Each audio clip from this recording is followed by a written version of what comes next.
अस्सलाम वालेकुम वरहमतुल्लाहि वबरकातुहू। मैं हूँ Dada homeopaths doctor Mohammad Siddique Ishal homeopath clinic Okara से। आज हम आपको बताएंगे कि मिर्गी क्या होती है, फिट्स क्यों आते हैं, सीजर्स क्यों पड़ते हैं।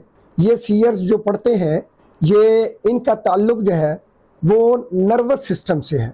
ये जो हमारा दिमाग के अंदर एक पूरा सिस्टम रखा हुआ है उसकी वजह से ये मिर्गी जो है इसकी बीमारी वाज़े अलामात के तहत जो है वो आती हैं। तो इसका अगर इसको हम एक कहानी के तौर पर बयान करें तो हम समझ लें ये जो हमारा पूरा जिस्म है ये एक शहर की मानिंद है और शहर में कितने लोग जो है वो बड़े मुनज़्ज़म तरीके से चल रहे होते हैं। लेफ़्ट साइड वाले लेफ़्ट साइड पर चल रहे होते हैं, राइट साइड पर जिन्होंने चलना उधर चल रहे होते हैं और उनको कंट्रोल करने के लिए एक निज़ाम है। वो जो निज़ाम है वो ट्रैफिक को कंट्रोल करने के ट्रैफिक पुलिस का निज़ाम है। जो दिमाग के अंदर से न्यूरॉन्स निकलते हैं, सेंसी न्यूरॉन्स और मोटर न्यूरॉन्स। सेंसी न्यूरॉन्स ये हैं कि ये मैंने उंगली रख दी है, अब यहाँ मुझे कोई चीज़ महसूस हुई है कि ये शीशा गर्म है।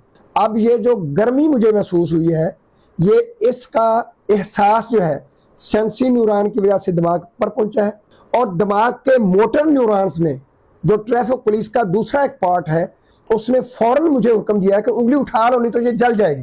लिहाजा ये काम कितने घंटों में कितने मिनटों में हुआ? और नहीं मोहतरम भाईजान, ये सेकंड के हज़ारवें हिस्से से भी कम वक़्त में हुआ है। अल्लाह रब्बुल इज़्ज़त का ये निज़ाम इतना मुनज़्ज़म है।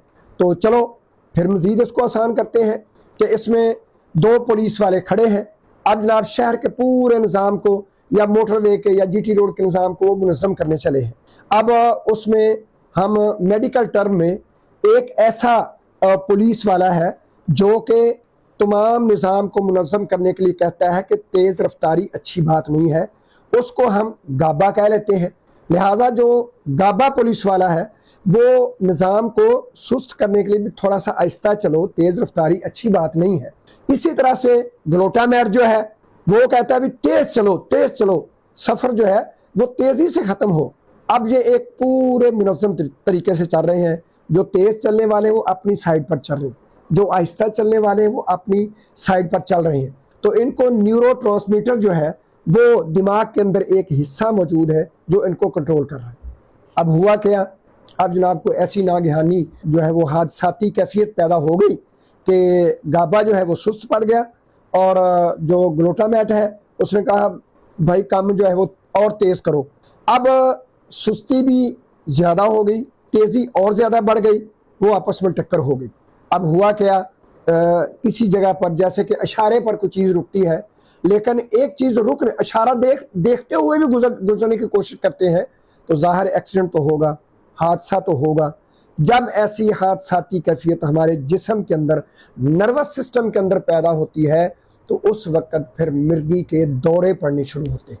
अनकॉन्शियस हो गया मरीज़, बाजू हरकत करना शुरू हो गया, टांग हरकत करनी शुरू हो गई, इम्बैलेंस हो गया, गिर गया, ज़ुबान जबड़ों के नीचे, दांतों के नीचे आकर कट गई, मुंह से खून शुरू हो गया, झाग शुरू हो गई, आंखें खुली की खुली रह गई, कान बंद हो गए, वो बेहोश हो गया। पड़ा है बेचारा ये। अब उसको कहीं एमरजेंसी लेके जाएंगे, उसके तलवे मलेंगे, उसको मूवमेंट देंगे, जिस्म को हरकत देने की कोशिश करेंगे। तो जो ही गाबा जो है वो जागेगा तो वो कहेगा हो बहुत नुकसान हो चुका है। लिहाजा वो आहिस्ता आहिस्ता अपनी इस निज़ाम को तेज़ करने की कोशिश करेगा ताकि सुस्त और तेज़ चलने वाला गाबा और ग्लूटामेट जो है वो इक्वल होंगे तो जिस्म का निज़ाम इक्वल चलेगा। लेकिन जब इक्वल नहीं थे तो वो गाबा की गलती थी। लिहाजा उसने दोबारा स्टैंड लिया और जो है मरीज़ वो होश में आया, उसने देखा मैं कहाँ हूँ। अब जनाब आहिस्ता से बाजू सीधे हुए, जो उसका जिस्म कमान की तरह मुड़ चुका था पीछे, वो उसकी गर्दन, उसकी कमर सीधी हुई। अब जनाब इसके बाद वो थोड़ी देर तक जो है वो अनकॉन्शियस रहेगा। उसके बाद वो पहचान सकेगा मेरे दाएं बाएं कौन से लोग हैं, मुझे कहाँ ले जा रहे हैं। लिहाजा जब उसको एमरजेंसी पहुँचाया जा रहा होगा उसे को एमरजेंसी थोड़ी बहुत ट्रीटमेंट दे के घर भेज दिया जाएगा। लेकिन वो कुछ दिनों तक जो है वो घर में भी काम काज करने के काबिल बिल्कुल नहीं रहेगा। उसके जिस्म के अंदर इतने वो फिट्स पड़ने की वजह से और सीयर्स आने की वजह से और झटके लगने की वजह से वो पूरा निज़ाम नर्वस सिस्टम तो डिस्टर्ब हुआ एक, लेकिन चूंकि वो पूरे जिस्म को न्यूरॉन्स की सप्लाई होती है, हर जिस्म का उज़व जो है, मैदा भी डिस्टर्ब हुआ, उससे दिल को भी तकलीफ पहुंची, उससे जिगर भी जो है वो सुस्त हुआ, उससे वो हो सकता है बाज़ औक़ात ऐसा होता है कि दौरे के दौरान पेशाब ही निकल गया बंदे का। अब इससे आगे क्या है? इससे आगे ये है कि ये कोई पहला चांस नहीं था। अब बार बार गाबा और ग्लूटामेट के अंदर जो है वो एक्सीडेंट होता रहेगा। मरीज़ घंटे बाद, 2 घंटे बाद, 4 घंटे बाद, अभी स्टेबल हुआ नहीं, फिर दौरा पड़ गया, अभी पाँव पर खड़ा हुआ नहीं, फिर गिर गया, अभी जनाब होश में आया नहीं, फिर बेहोश हो गया। अब उसको जनाब बार बार जो है वो एमरजेंसी ले जा रहे हैं, उसको वार्ड में मुंतकिल कर रहे हैं, उसको दाखिल किया जा रहा है, उसका इलाज चल रहा है जी। अब बार बार दौरा, जब बार बार दौरा पड़ेगा तो ये क्या है? और जनाब यही तो एपिलेप्सी है। इसको मेडिकल टर्म में एपिलेप्सी का नाम दिया जाता है, उर्फ़े आम में इसका तर्जुमा मिर्गी किया जाता है। और शायद पहले मिर्गी को भी लोग लाइलाज ही समझते थे, लेकिन ऐसा नहीं है। मिर्गी बार बार दौरे का पड़ना, फिट्स का आना, सीजर्स का पड़ना, ये मिर्गी है, ये एक बीमारी है। इसका ताल्लुक नर्वस सिस्टम से है। नर्वस सिस्टम पूरे जिस्म को चूंकि कंट्रोल करता है, तो जब नर्वस सिस्टम ही डिस्टर्ब होगा तो पूरा जिस्म कैसे कंट्रोल होगा? जिस्म का हर आर्गन परेशान होगा जब नर्वस सिस्टम परेशान होगा। तो लिहाजा मिर्गी के बारे में उसकी जो डाइट प्लान है या उसकी एहतियाती तदाबीर हैं या उसका जो परहेज़ वगैरह है, वो मैंने अपने ही इशाल के पेज पर पहले से वीडियो जो है वो रिकॉर्ड करवा चुका हूँ, वो आप चेक कर लें। लेकिन आज हम जो है इसमें तफसील के साथ इलाज पर बात करेंगे, क्योंकि लोग परहेज़ तो कर लेते हैं, एहतियात तो बरत लेते हैं, लेकिन परहेज़ से मुकम्मल फ़ायदा नहीं होता, इलाज से भी शफा तो नहीं मिलती। टेस्ट तो लोग महंगे से महंगा भी करवा लेते हैं। ये जी लेबॉरेटरी टेस्ट है, ये ब्लड का है, ये जनाब प्लाज्मा का टेस्ट है, ये सीटी स्कैन है, ये जनाब अल्ट्रासाउंड का टेस्ट है। सबसे अखीर इससे बड़ा कोई टेस्ट आज तक किसी को मिला नहीं, वो MRI है। होता क्या है? मरीज़ दौरे की हालत में होता है, MRI रिपोर्ट बिल्कुल नॉर्मल होती है। तब हम क्या करेंगे भाई? होम्योपैथिक तो एक सिम्टोमेटिकली ट्रीटमेंट है, इसमें तो हमें सिम्टम्स चाहिए। लिहाजा अब हम जाते हैं इंटरनेशनल प्रोटोकॉल पर। इंटरनेशनल प्रोटोकॉल के अंदर जो एक साल्ट है जिसको एपीवाल के नाम से जो है वो याद किया जाता है, उसमें वेलप्रोइक एसिड और सोडियम वेलपोरेट, ये 2 साल्ट हैं, और ये तकरीबन कोई 15 से 20 कंपनियां पाकिस्तान की बना रही हैं। उन्होंने अपने अपने नाम रजिस्टर करवाए हुए हैं, और वही जो है 200 में वही 250 mg, वो 500, वो 600 mg, फिर उसके बाद SR, फिर डबल डोज, पता नहीं, बहरहाल जो भी कुछ है। 15 साल हो गए जनाब एपीवाल खा रहा हूँ, ठीक नहीं हुआ, एक भी डोज मिस होती दौरा पड़ जाता है। मोहतरम डॉक्टर साहब ने भी यही कहा था कि ए पुत्र क़यामत दी पहली जुमरात तक खानी, तो वही हुआ। ए मौलवी साहब समझ नहीं आती, इतने बड़े डॉक्टर ने कहा है कि ये पूरी ज़िंदगी ठीक नहीं हो सकता, तो तुसी आराम नाल ही कहते ए जी जो ठीक होना है इंशाल्लाह, दोबारा ज़िंदगी च नहीं होना है। और भाई अल्हम्दुलिल्लाह अल्लाह के फजल से मैं तो उस कुरान पाक की आयत को सामने रखता हूँ और हदीस मुबारक को सामने रखता हूँ, जिसमें अल्लाह और उसके रसूल सल्लल्लाहु अलैहि वसल्लम ने इरशाद फरमाया कि हर बीमारी के लिए अल्लाह ने शिफा भेजी है। तो शिफा भेजी है तो हमें तलाश करने में क्या हर्ज है? तो आज हम वो शिफा आप सब के लिए, पूरी 8 से 9 अरब इंसानियत के लिए वो शिफा तलाश करके आपके सामने हाजिर है। वो शिफा क्या है?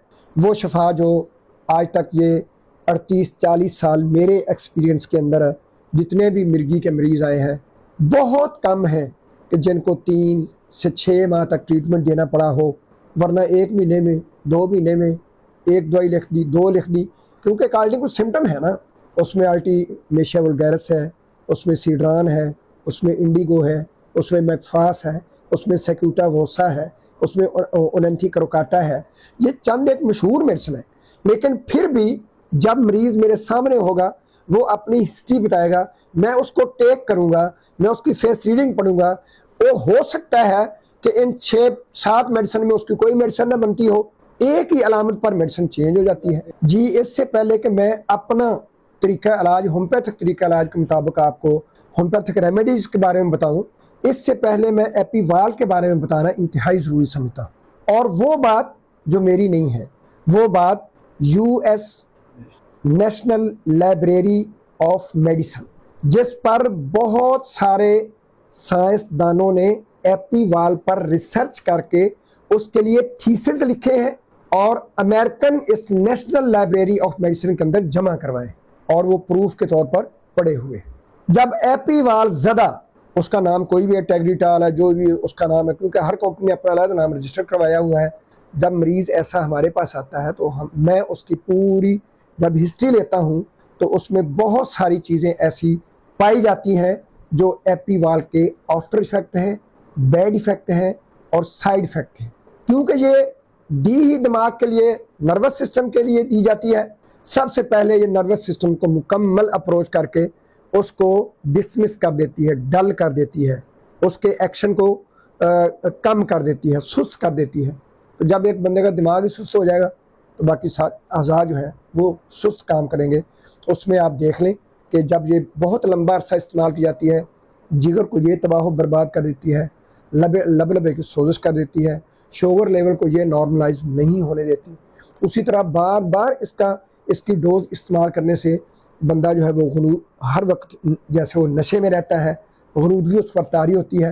یعنی کہ نوجوان بھی میں نے ایسے دیکھے کہ میں جب ان سے پوچھتا ہوں تو آپ کام کیا کرتے ہیں، وہ کہتے ہیں جی کم کٹا کرنا ہے، ایپیوال جو کھانے ہیں کم کی کرنا ہے۔ ایپیوال مسلسل استعمال کرنے کے نقصانات جتنے بھی ہیں وہ ہمارے اس ویڈیو کے اندر سکرین پر آپ دیکھ سکتے ہیں، وہ ہم نے سٹیپ بائی سٹیپ اس کے اندر باقاعدہ دے دیے ہیں تاکہ آپ کی تسلی ہو سکے۔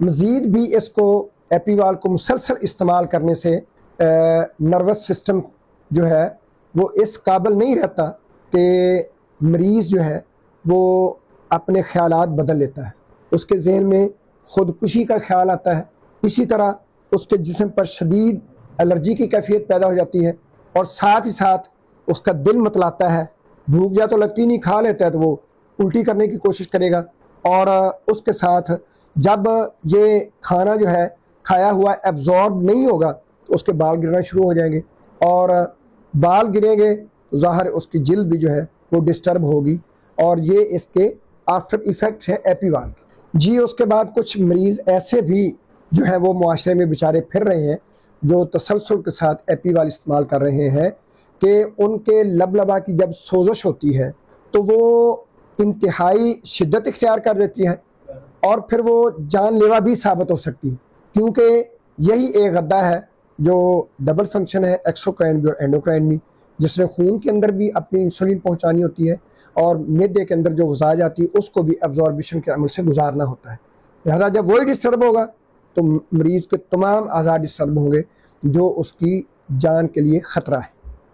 پھر ہم اس سے تھوڑا سا آگے اگر چلتے ہیں تو اس کا مسلسل استعمال ایپیوال کا، اس سالٹ کا مسلسل استعمال جو ہے وہ مختلف اور میڈیسن، ظاہر ہے یہ تو ایک مرگی ہے نا، مریض کو بخار بھی ہو سکتا ہے، اس کو موشن بھی لگ سکتے ہیں، اس کو شدید قبض بھی ہو سکتی ہے، اس کو کوئی دل کا مسئلہ بھی بن سکتا ہے، اس کا کوئی جگر کا معاملہ بھی ہو سکتا ہے۔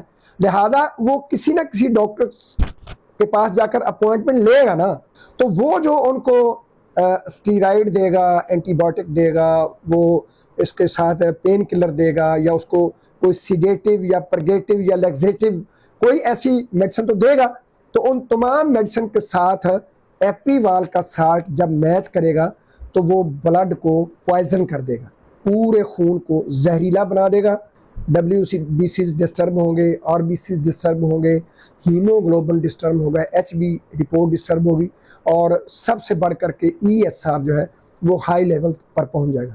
لہذا یہ زہریلا خون جو ہے وہ جسم کے جس آرگن میں جائے گا وہیں تباہی مچا دے گا۔ اب آتے ہیں ہم ہومیوپیتھک طریقہ علاج کے مطابق، اس کا بھی ذرا ہم جیسے ایپیوال کا انٹرنیشنل پروٹوکول ہم نے آپ کے سامنے ڈسکس کیا ہے، تو ہم ہومیوپیتھک کا بھی انٹرنیشنل پروٹوکول آپ کے ساتھ ڈسکس کر دیتے ہیں کہ آپ جائیں جا کے انٹرنیشنل پروٹوکول کو دیکھیں، جس میں top of the list medicine جو ہومیوپیتھک ریمیڈیز ہیں وہ انڈیگو ہے، آرٹیمیشیا وولگیرس ہے، میڈفاس ہے، اگیریکس ہے، سیکوٹا ویروسا ہے اور اونینتھی کروکاٹا ہے۔